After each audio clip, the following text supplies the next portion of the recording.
RNZ News at 1. Good afternoon. I'm Paul Brennan. The senior National MP Judith Collins says she will not be challenging leader Simon Bridges at the party's caucus next week. Mr Bridges says a vote to test his leadership and that of his deputy Paula Bennett will be held on Tuesday. MPs Todd Muller and Nikki Kay are the only credible ticket, but have not yet publicly confirmed a challenge.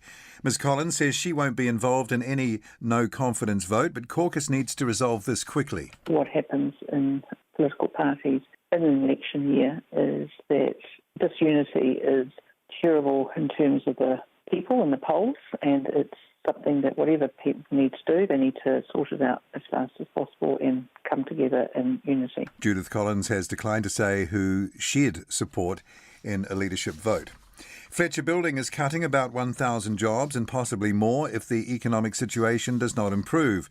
It says the COVID-19 crisis is having a significant effect on its business, both in New Zealand and Australia, and it needs to cut back. Its chief executive, Ross Taylor, says while the outlook is difficult to forecast, he's predicting a tough year ahead. A 30% downturn in residents.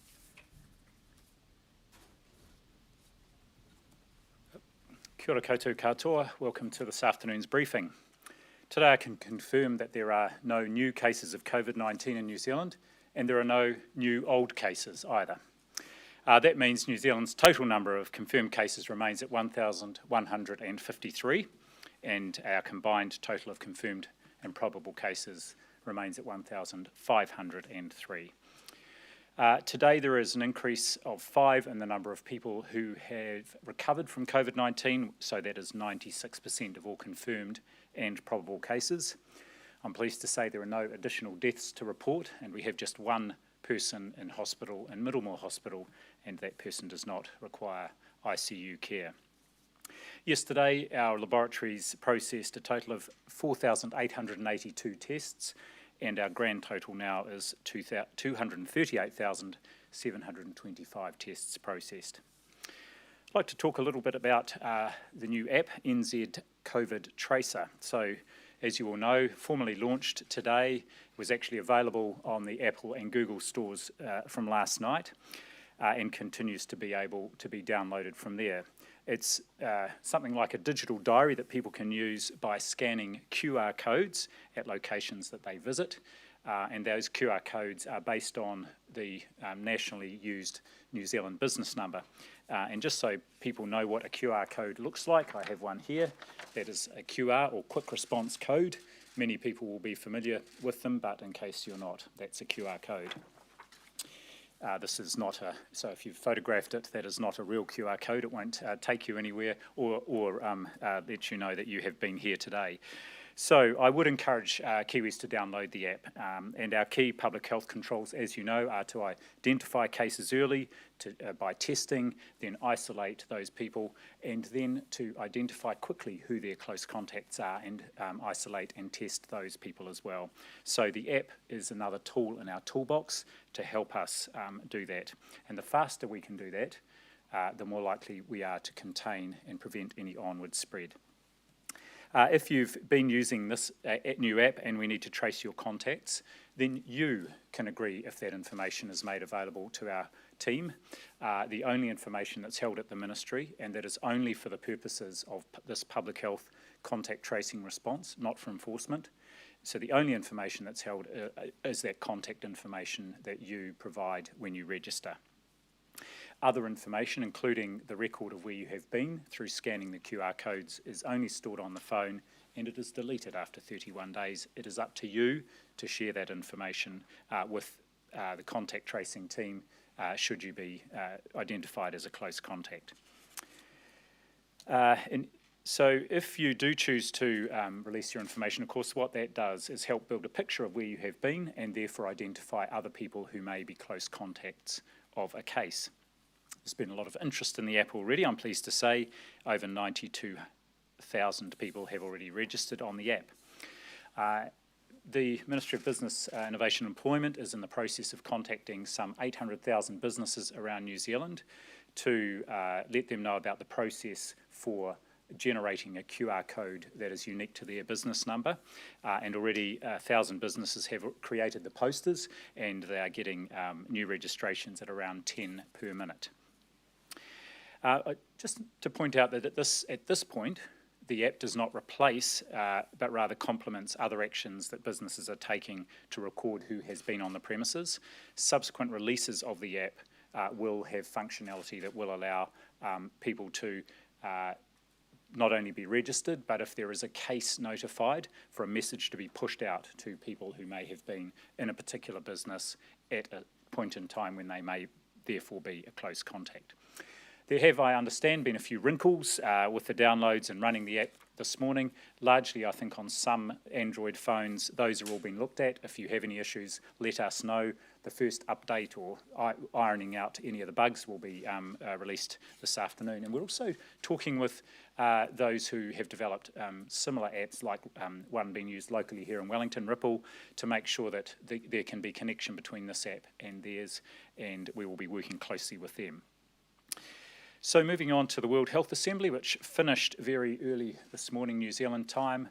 I think you'll all be aware there was a resolution agreed by all member states around the global response to the COVID-19 pandemic.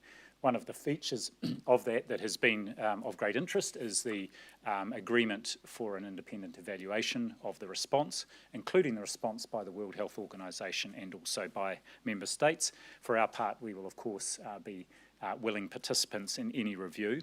We're also particularly interested in the many other aspects of that resolution that were agreed, for example, around vaccines and supply chain, and we'd see an important role for us is not only to support international efforts, but particularly to work with our Pacific countries, Pacific Island countries and territories, to ensure that they have ready access to vaccines should one be developed, and of course that their supply chains for medicines and other essential equipment are strong throughout the response.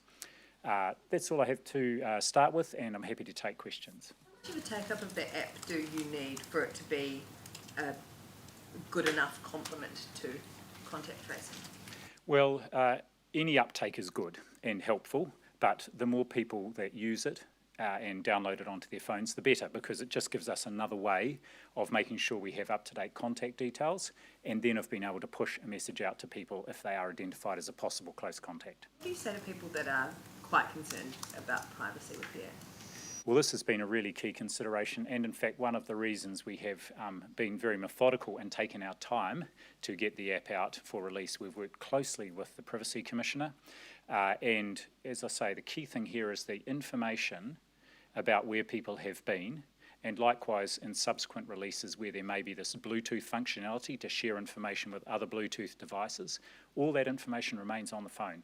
It is not sent anywhere. It is with a person's permission that they then share that information. So privacy has been a major consideration, and we recognise the real importance of making sure people are confident that their information is kept private. You have the functionality to alert people if they have been near a COVID case. Can you explain the point of the app to me? Oh, at this stage, the main point is to get people registered, downloaded with the app, and then it does have benefit to them because it helps with them maintaining a record of where they have been in a simple way. Most people know when they've been at home and who they've been with, or when they've been at work, so this is when they're visiting other premises, retail outlets, and hospitality venues in particular. There's a question. In terms of the QR codes, we've heard from a couple of bars and cafes who've said it's a bit too complex to get a hold of those. Can you just expand a little bit more on the work that you're doing with businesses to help them get to that? So I'm not familiar with the details of the process because MB have been working with us over the last few weeks to get that New Zealand business number converted into a QR code, and in particular because an NZBN relates to a single business that may have a lot of branches. There's been some work to ensure that each branch has a unique identifier. I think we're seeing that many businesses are already downloading the QR code and generating the posters. So if there are issues, then those businesses, for example bars, should just get in touch with MB and get support and assistance for that. Should people that are already using something like Ripple be migrating onto the new app, or should they continue to use the app they were already using? They could do either. There's certainly value in using Ripple, and I've already downloaded that previously on my phone so that I can check in when I get my morning cup of coffee. So I'm not discouraging people from doing that, but I'd encourage them to add our app. And likewise, we don't want people to end up having to have a dozen different apps on their phone depending where they are visiting. So a key next step is also to ensure that whatever app people are using, it complies with the standards that we are looking for and are able to hopefully migrate to using that single NZBN QR code, and then also provide us with the information we might need at a point in time when we're wanting to trace somebody. If you go into a cafe, will you check in using Ripple and the new app? I hadn't thought about that actually. I'll probably just do one. The RNZ COVID Tracer app is not a replacement for something like signing in a sheet when you enter a hospitality outlet, is that correct? At this point in time, that is correct. Just a reminder that retail outlets don't need to keep a record of whether people who has been there, but it is our hospitality venues. Remembering that people are going for a period of time, usually to sit down and have something to eat and or drink. So at this point in time, no, the new app, the NZ COVID Tracer, does not replace that requirement. But with the new functionality that comes along, the intention is, of course, then to be able to release hospitality venues from having to keep a manual record of people. Outside of the sort of app realm, but for contact tracing, we've received a number of reports of people intentionally writing false names or false phone numbers on the sign-in sheets at different shops. What's the sort of danger in people doing this, and is it something that you've had any information about? Well, I think people need to understand what the purpose is of them recording their details, and that is just that if there is a need to trace them, the whole purpose of keeping that information is to ensure that we can do that quickly, and that's there to protect everybody, to stop the possibility of onward transmission. So I just encourage people to be honest, participate, and again, if they've got the opportunity to download the app, that will help them at this point in time to keep a record of where they have been and enable us to contact them should we need to. Businesses who are going to stick with a manual system, one that they've already conjured up themselves, are you happy with that, or would you like them to move on to the app? Well, they need to maintain the manual system at the moment. I think there will be a good incentive for them to move on to the app because it will be simpler both for them and for their customers. Would you prefer to keep the data from this app onshore? It's being stored in Amazon Web Services servers in Sydney. Was there any possibility of keeping it in New Zealand, or do we just not have the data storage capability? Well, the Amazon Web Services is an all-of-government server that we've been using since 2017. It was, and you know, I'm very confident in the confidentiality and privacy arrangements around that. You'll also be aware, of course, that there is an intention to build a sort of a cloud-based server onshore in New Zealand that was announced not by Amazon, but by others a week or two back. But no, I'm confident. I mean, a lot of our data is already stored on these cloud-based services around the globe. The fact it's in Australia is neither here nor there. Guarantee that even if people willingly share this data and say that it's okay to share, that it will never be moved around within government. It won't be linked to RealMe, Cox, won't be able to see it in any kind of way. It will be just for the Ministry of Health, right? Yes, I can guarantee that, and that's part of the obligations on us to get through the privacy impact assessment. So it will only be used for contact tracing purposes for the COVID-19 outbreak control. What about health workers passing on COVID to other members of their household? There is the regime with the ministry for them to get funded temporary accommodation. However, there's several criteria to qualify. Is that criteria too strict? Well, I'd be interested if it is causing a barrier for some people. I think it's important to have criteria there so that there is a good rationale for doing it. But the option is there, and Cabinet has put money aside for people to be able to have alternative accommodation if they feel, if they're health workers or if they work in aged residential care and they feel that their home and circumstances means that they could be at higher risk. Have asked for that temporary accommodation, and do you know how many? I can find the number. I understand it's a relatively small number of applications at the moment, and that may well reflect as much the fact that we have such low case numbers around the country, so people are not seeing that there is a risk. Assembly, and this is a personal question, but I just note the hours are particularly unfriendly to New Zealand. Have you been sleeping at all over the last 48 hours? I have been, I'm pleased to say, and what I can say is that our participation in the World Health Assembly, whether we are doing it virtually from New Zealand or in Geneva, we are supported by a fantastic team of diplomats who are based at our mission in Geneva, and so they've done what you might call what would be our graveyard shift through the night, and we keep in regular contact, and we've been working with them in the build-up as well. Seriously, can I ask you about the takeaways from the Assembly, whether New Zealand was fated for its response to COVID-19, but it's not that sort of an organisation, what your takeaways might have been? Well, I think, one of the things about the World Health Assembly and about any UN body is that it is a forum for states to actually agree on how they're going to act collectively. And there is no more important thing we could be doing that around at the moment than this global pandemic. The impacts not just on health but socially and economically are profound. So I was really pleased to see, and I have seen some negotiations of resolutions go into and sometimes all through the night to get agreement. This one was agreed actually before we started the Assembly, and I think that is testament to the willingness of countries to act collectively, but also the skill of the diplomats who agreed text on a resolution that does have still some issues that where there are tricky things to work through. So I think it's a great example of international cooperation working well. Has New Zealand grown its mana at these sorts of organisations through its response to COVID? Oh, I'm not sure. I think we just go there to do our bit, to participate and to contribute. And in fact, even outside of this situation, from my experience again at previous World Health Assemblies, the New Zealand diplomats have a very good reputation amongst their colleagues, and very often I've found New Zealand is asked to play a role in either chairing drafting groups or helping facilitate getting resolutions finalised, because the skill of our diplomats is well known. What would you say about the political issues that an organisation like that has come under fire recently? Obviously there's an important operational function that it fulfills, but it is a part of the international political sphere. Do you feel like those politics weigh on the operational day-to-day functioning of the WHO? Well, they have an influence, but that's not unexpected because they are essentially an organisation of countries. And you'll have heard the WHO Director General talk about this on the question of Taiwan. What his role is to do is to respond to the wishes of member states. So WHO can't make a unilateral decision whether or not Taiwan can be an observer at the WHO. That is up to member states. Yes, all UN organisations are influenced by politics, but that doesn't mean they're not important and that they don't serve a very useful function, particularly in this sort of international global health issue.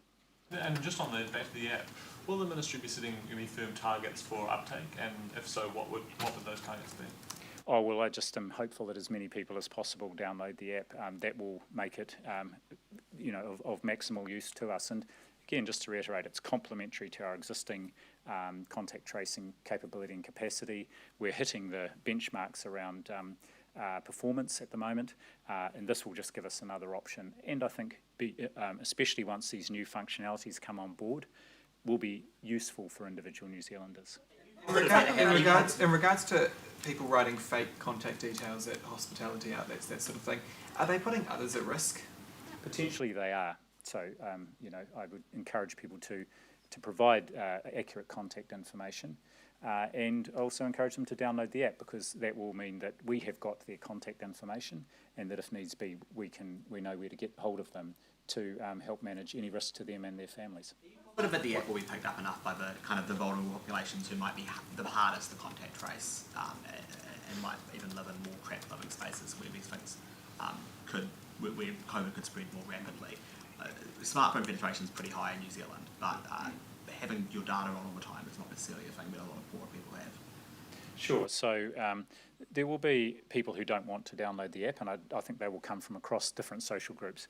We'll be putting some effort into making sure that there is good publicity around the app, and that publicity reaches in through a range of channels into all social and demographic groups.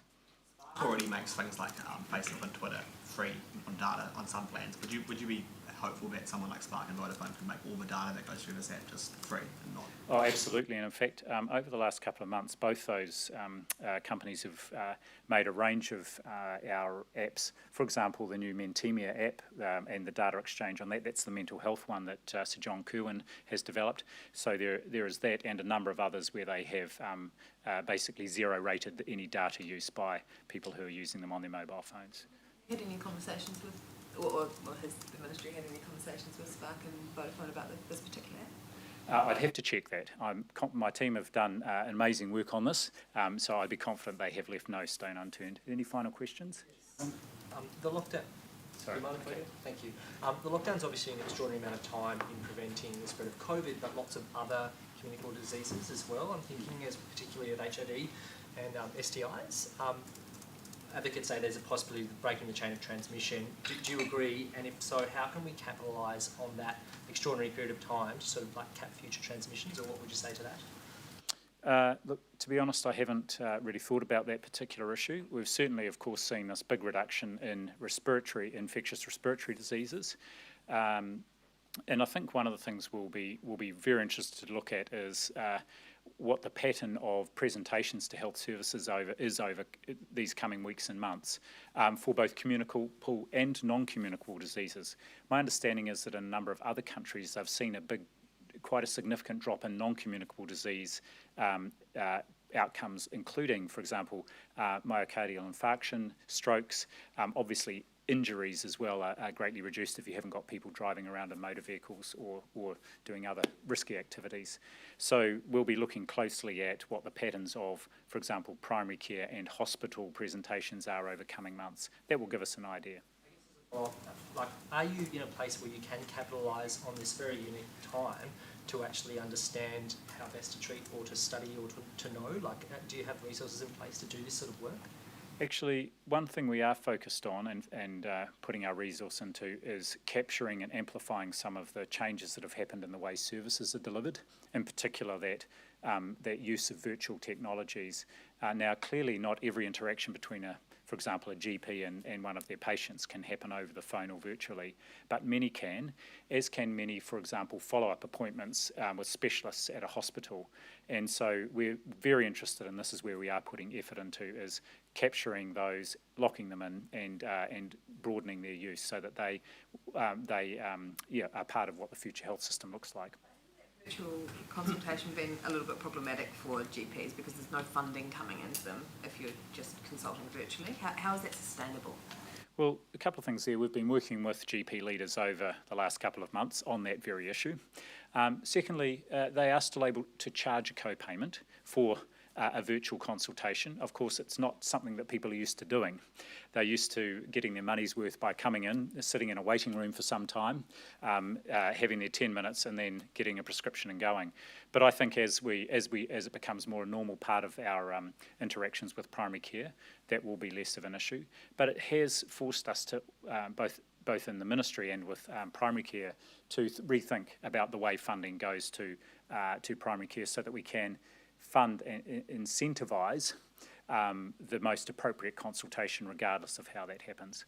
So, what's our capacity to quarantine incoming arrivals at the moment, and are there any plans to ramp it up if Cabinet makes any decisions around loosening border restrictions for certain industries or certain categories of worker, that kind of thing? So my understanding is we've got 10 hotels that are at the moment available to quarantine or put people in isolation in Auckland alone. There also has been a hotel in Christchurch. So we have plenty of capacity. If we were increasing the number of arrivals coming, that would be a part of a broader decision around relaxing border controls. Now, of course, the first one that we're looking at is the Trans-Tasman one with Australia.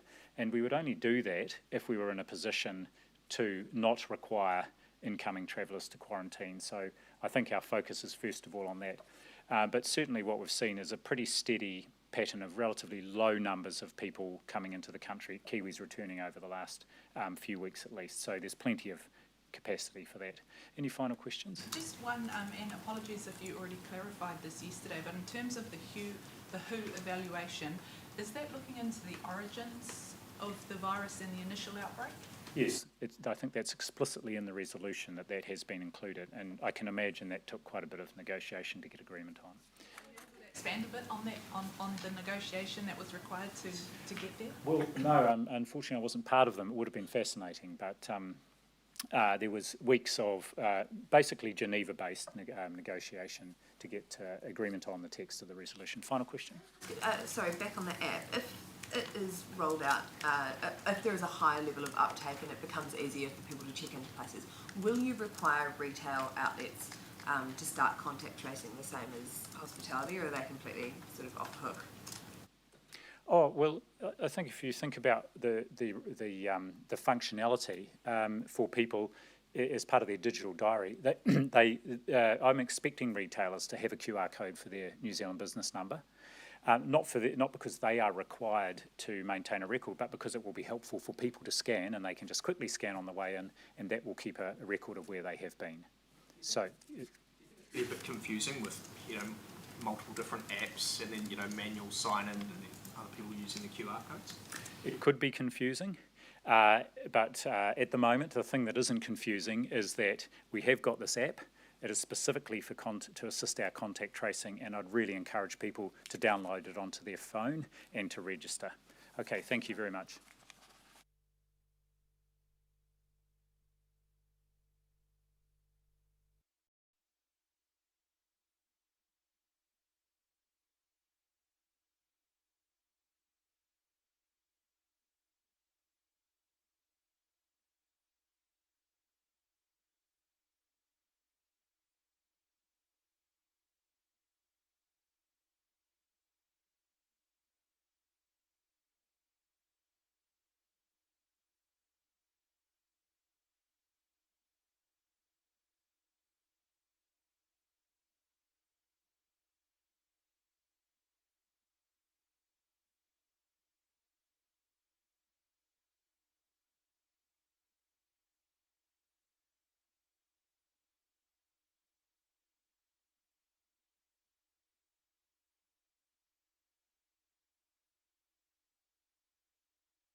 Kia ora koutou katoa. Good afternoon. Welcome to Day 7 of Alert Level 2. Today I want to provide you an update on progress towards our goal of stamping out COVID-19 and moving as fast but also as safely as possible and opening up more of our economy and getting New Zealand moving. Visiting Rotorua yesterday and getting out and about on the weekend, it was great to see New Zealanders returning to our new, safer normal. Cafes were full, I can confirm from multiple experiences, and you can see people also adjusting to rules around social distancing, contact tracing and so on. Last week's budget highlighted our commitment to job creation, keeping people in work and supporting key sectors such as tourism to get back on their feet. And ultimately, the best thing we can do for the economy is to stay on top of the virus and continue our managed de-escalation of restrictions when the health data says it's safe to do so. We do intend to keep phasing in additional activity under Level 2 when the evidence show we can, with low to little risk of further outbreaks. As I've previously said though, descent can be more dangerous than the climb. Many countries that have started to reduce their restrictions have experienced a spike in cases. We shouldn't be so bold as to assume that that couldn't or wouldn't happen here.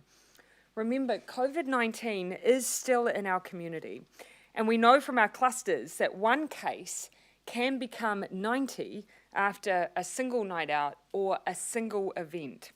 It would only take 2 to 3 instances of that for our caseload to escalate back to pre-lockdown numbers. No one wants to see that.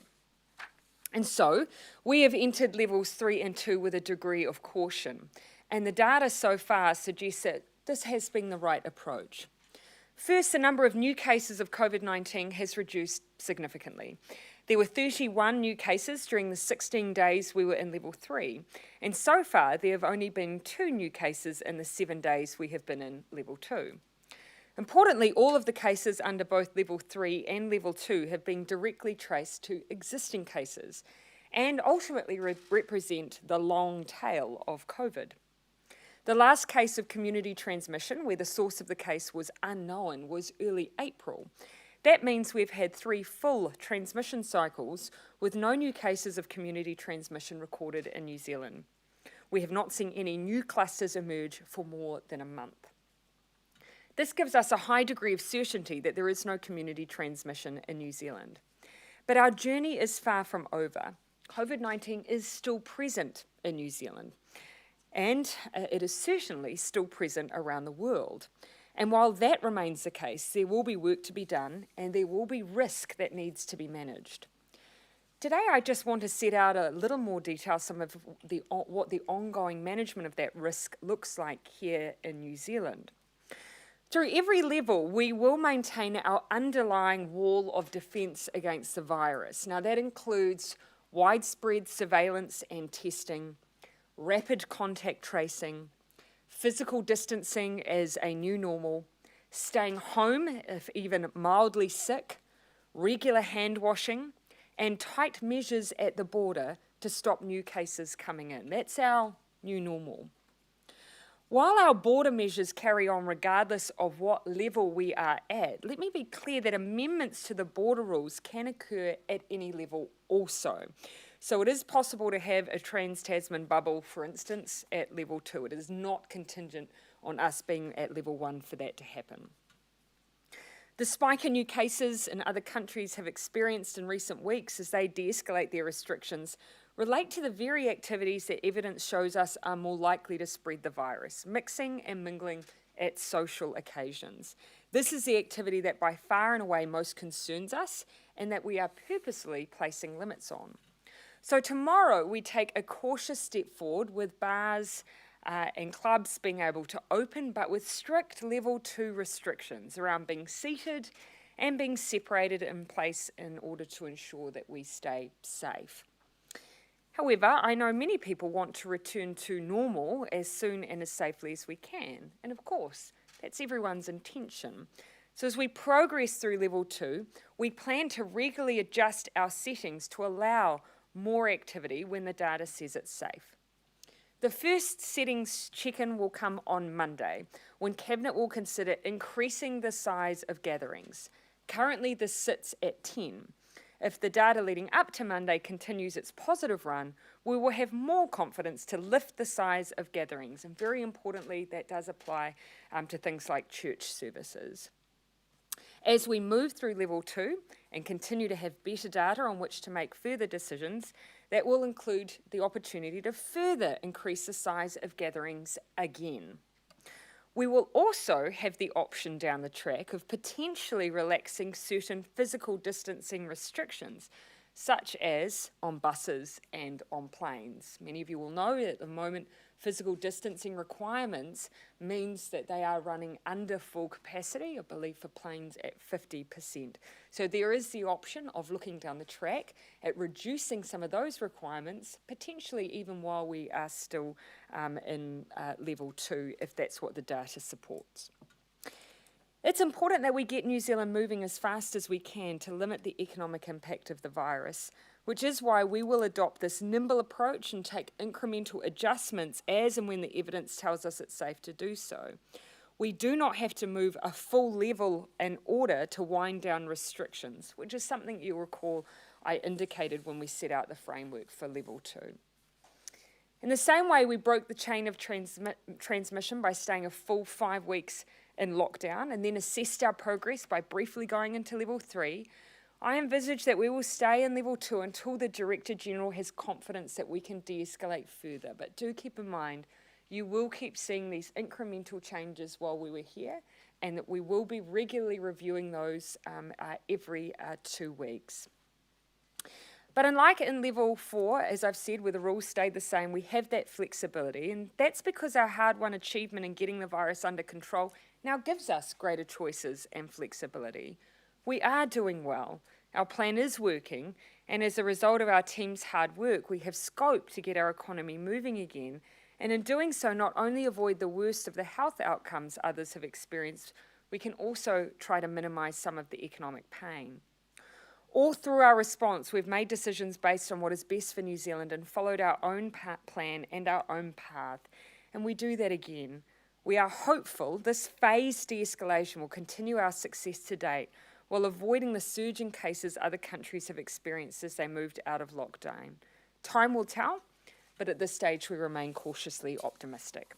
Happy to take everyone's questions. What are the options for moving, expanding mass gatherings? Is it straight to 100? Is it sort of 20, 50? Yeah, and again, you will have heard the Director General talk about wanting to step in. At the moment, Alert Level 2 gives that maximum of 100, and so obviously the Director General is looking to that as we move forward. What we want to do in these early phases is make sure that if we have a case, and they have been in an environment where there have been other people, that we have greater control, and that means we affect fewer people and are less likely to have to take extreme measures like moving up levels because we have those restrictions on mass gatherings. So that's why we use that cautious approach at this stage in our strategy to stamp out COVID. Likely to be closer to, say, moving it up to 2030 than it is to go straight up to 100 on Monday. You'll see that's been the approach of the Director General at this stage, is phasing into those bigger and bigger numbers as we have greater confidence. But again, we do rely on his guidance around what he's seeing internationally, and making sure that we don't move so quickly that if we do have an outbreak, we see a wider number of New Zealanders impacted by that. That's what we want to prevent. Monday, so is it then going to become a weekly review of increasing mass gatherings, or will it be every 2 weeks? We've tended to use transmission cycles because that then gives us a sense of what's happening with the virus. That 2 weeks then gives us the confidence about what's happened prior. And so as we're moving through now, we're starting to see the impacts of the final tail of level 3, the beginning of level 2. Every 2 weeks gives us that greater confidence in the data that we have. And that's why we've tended to use 2-week cycles. Decide to change the limits on mass gatherings. When would that actually come into effect? Say you make the decision on Monday that we will increase gathering sizes. We'll stick to that rotation we've always had. Decision Monday, 48 hours, then it comes into effect. Is the idea to maybe add a new public holiday, essentially de-dub it with Stampede, as I said, that New Zealand First would support it? So you will have heard me say that yesterday, that we're looking at a range of different options to try and encourage investment into our local economies, and that includes, thinking about what will make a difference for those who are in hard-hit areas, hospitality, when it comes to tourism, and there are a range of options within that, and so I haven't been dismissive of those. There are pros and cons, and I think we should be open about that, and I would be interested to hear the view of some small businesses who would be positively affected and others that would find it hard. So I am still interested in hearing those different views as we look at those options. And an approval, right? You wouldn't be able to do it unilaterally as a Labour We go Party. through processes, yes, but of course, as you would have heard me say, we're considering a range of options, and I haven't ruled any in or out. Said publicly that New Zealand First won't back it, so that surely I've tells seen the that idea. feedback, and really he's made some statements around assumptions about small businesses, and ultimately small businesses have that opportunity to give their view. I've heard many who represent the business community point to the pros and cons, so let's hear those. Public holiday around, take Boxing Day or day after New Year's Day, move it forwards to August or July, and then not have it later on. That way businesses aren't facing it, And look, again, I've heard a range of different options being floated, and what we've been careful to do is to not be dismissive of those. This is an extraordinary time, and I think we should be willing to consider extraordinary ideas. Bars and clubs opening tomorrow. What is your message to them? Are you satisfied they'll be safe? Yeah, I am. I have huge faith in businesses that have prepared and open to date, and including asking of New Zealanders who will be visiting them, make sure that you support those businesses by doing the right thing by them. They've been working really hard to maintain the rules, and they'll need your help with that. What is your message to those bars opening tomorrow? I know that this time has been incredibly tough. I know that they won't be operating in the normal way. We all have a safe new normal now. And for me, I wish them, every success as we look to rebuild as a country. And my hope and expectation is that everyone supports them to do that safely. So can I ask about the alert level system? References to level Sorry, 1. about that? The alert level system. Oh, yes. So references to alert level 1 have largely gone from the website. So what is alert level 1? Is that the new floor? So alert level 1 does have basic ongoing parameters around it. So the expectation there, of course, is you continue with the most basic of those public health measures. We still want people who are sick to stay home. We still want you to wash your hands. And there is an expectation that we would still have some restrictions around the border. But so it's not complete status quo. It does have a level of, it does have parameters around it. But by and large, a lot of the things that inhibit normal business activity are removed at that level. I think you won't want to be, or probably can't be, precise about when level 1 might be achievable. But is that a matter of weeks or months, or can you give any sort of by the way, I'm talking about level 2. There's a range within level 2, and we are stepping our way into it. So you can see by the fact that we are stepping in, that we're using 2 weekly transmission cycles. That'll give you a bit of a sense of the timeframes that we're anticipating. But again, all of this is about opening up as quickly as we can, but as safely as we can. And by giving ourselves a bit of room so that if something goes wrong, it's not straight back to 3. We've got some containment measures still in place. Time frame aside from the fact that it won't be happening in the next fortnight? Yep, so no time frame yet, but we will continue to be giving those milestones as we have today that says if things are looking good, 2 weeks' time, we'll up those mass gathering numbers. I'll keep giving those signals at each point. If those mass gathering numbers are looking good, we'll give you the next point of consideration and potential change. Minister, you mentioned on Monday, or suggested on Monday, that the government app would be helpful for people who aren't necessarily trusting businesses to use their data in the most sort of responsible manner. Yeah. But even if someone has the government app, they still do have to use a business contact tracing register. For a time, for a time. So what we have, of course, this is a digital diary. So keeping in mind it's hospitality that are really required to be keeping data information about everyone that's coming through their operation. Retail, that requirement isn't there. So for hospitality, for a short period, it'll be a couple of weeks before the functionality is within the app provided by the Ministry of Health, which will then give them the ability, not only if they know you've got COVID, but to then notify anyone else who's been in that premise that they need to take certain health measures. So that's something that will be built in. So there'll be a period of time where there'll be a bit of an overlap for ongoing contact detail collection. This morning, Simon Bridges acknowledged that there were 2 members of his caucus wanting to take him on for the leadership. Do you have a message for him? Oh, no. As I've said many times before, my focus has always been on running the government, and at this time, more than any other time, my focus is squarely on what we need to be doing on behalf of New Zealanders. So I'm not going to change my practice of not engaging in the politics of the opposition. It's been pretty tumultuous times with the Labour Party and changing leaderships before yourself. What's it like being part of that? And probably for the fact that I have had my own experiences in opposition is probably the reason that I have a policy of just not engaging in other people's politics. It's a matter for them. My job is to lead the government and to lead us through COVID-19. Well, up against Nikki Kay quite a few times in elections. Do you rate her as a politician? Again, we keep asking this line of questioning and I'm still not going to engage with it. My job is squarely to make sure that I'm focused on jobs, employment, our recovery. So I'm just not going to engage in the politics or the personalities on the other side of the bench. Oh, about the Labour Party then, I'm at News Hub poll. Do you know who's in the high 60s and low 70s in your list? And do you think they're worthy of being MP? We haven't completed our list, so obviously that's a public list once it's completed. People will be able to see the full ambit of talent that we'll be looking to bring in. I am, of course, very involved in that process, but it is certainly not complete. When it is, we release it immediately. Would you describe Simon Bridges' leadership as the opposition leader during this COVID-19 time? Again, talking in generalities, my view is that at any time, the role of the opposition is an important one. They are the ones that hold the government of the day to account. In extraordinary times, that role becomes even more important. But I tend not to get into then the individual role played by particular personalities, other than to acknowledge that opposition is an important function of our parliament.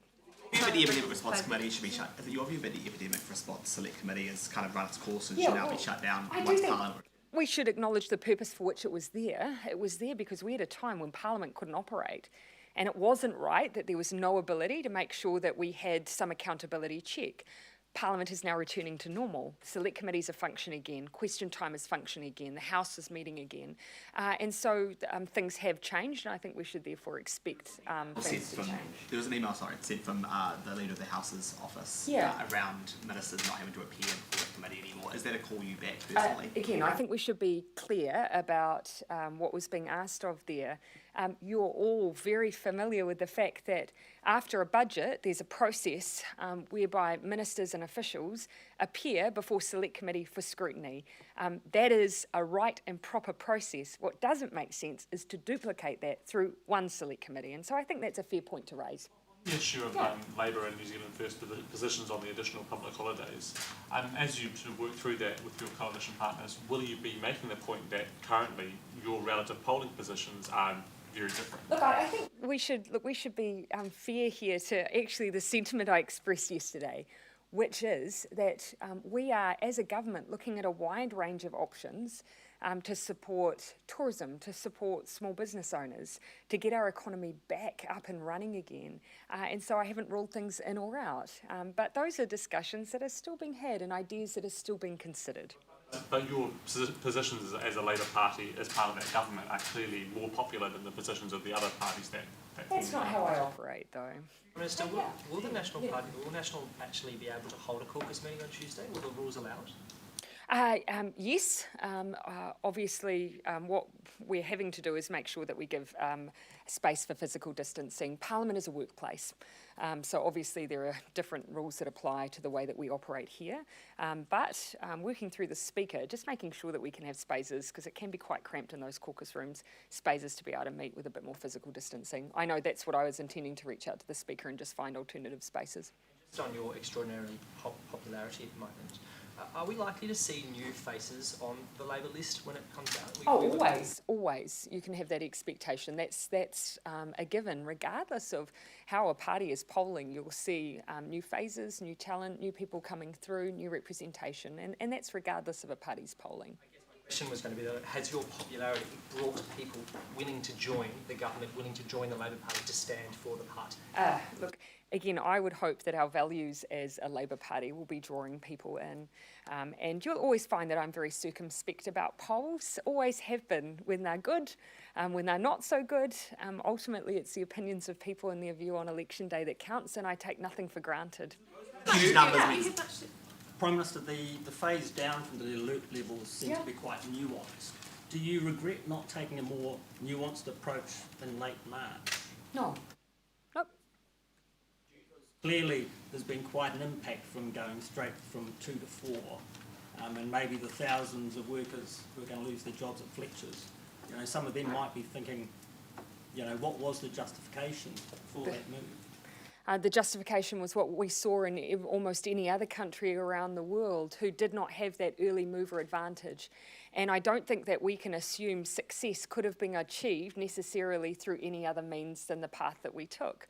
And so we took that position so that we could move out of those heavy restrictions quicker and sooner, but safely relative to others. And I think you're seeing that we are doing that.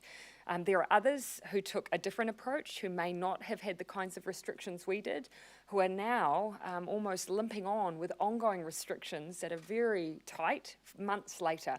So that was what we wanted to avoid. Is Mission Gully PPP about to fall over? My understanding is that NZTA are still negotiating alongside the contractor there and working through issues. So I think anything there is, any statement is premature at this point.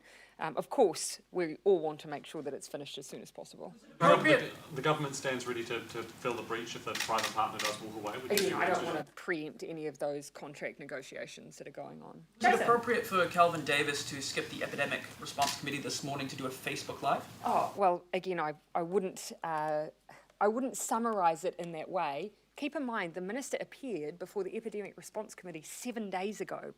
Appearances from ministers before select committees often are usually associated with estimates hearings and so on. Those are coming up as well, but I don't think it's unreasonable for the Minister to say, well, I've appeared at that committee 7 days ago, my next expectation is to appear at the subject committee for estimates, and I don't think that's an unreasonable expectation. It's, as you say, a replacement for Parliament during this time. Usually opposition MPs would have the opportunity to question ministers daily at question time. Yes, and Parliament has resumed a normality. We have not, the schedule has not changed. We're in a recess, and that's as per the schedule. We're back next week, as per the schedule. Parliament is back to business. And so the select committees are all back to business as well. And so simply saying there shouldn't be duplication between the work and depriving other opposition members who are on those other select committees of being able to do their job either. A message for people who might be putting fake details in those contact tracing sheets at cafes, restaurants. Are they putting people at risk? Well, the very point of it is to look after them. But I do understand that nervousness around handing over details. And so that is why that work has been done by the Ministry of Health to create a personal digital diary. And look, that is going to take some time to give it all of the functionality. That means people are no longer handing over any details, but that's one of the reasons the Ministry has worked to do that. Right, in the front. Usually, Marae and Auckland open up their whare nui for homeless, and because of COVID-19, the most vulnerable will be needing their help at this time. Do you have plans to engage early with these marae and their iwi? Yeah, and so I know the work Wātea and others have been doing has been incredible through this time, and they've played a significant role in providing for whānau. We've looked to try and support that where we could, and what I'd like to see is ongoing partnership, working together to make sure that where those community organisations, be it marae, be it other NGOs, that actually we acknowledge that they do have those connections with whānau. They are reaching into where the need is, and that we need to walk alongside them in that. Okay, last couple of questions, Gina. Have you had much to do with Todd Muller? A little bit during climate change talks, yeah. Think of him. Again, I don't make a habit of giving personal judgments on other members of Parliament. I don't think it's my job, but where we all have a constructive role to play together, that's where I tend to engage. One more in a poll. Obviously, numbers like one more in a poll. Numbers like that mean the Labour Labor machinery will feel very excited about this election, but it will also mean that they probably want you to get a big mandate for big changes, right? Are you worried about the level of policy ambition Again. that your party will push on you? No, again, you're making a huge amount of assumptions. I take nothing for granted. I never rely on polls. You know, I rely on garnering the public's support through hard graft, through hard work, and right now that will mean making sure that Kiwis have jobs, because that's their expectation of me. Not paid attention to the polls, but presumably your policy I don't. committees do. But presumably? The policy people in your I party. think that's a pretty cynical view of political parties and their motivations. Okay, thanks everyone.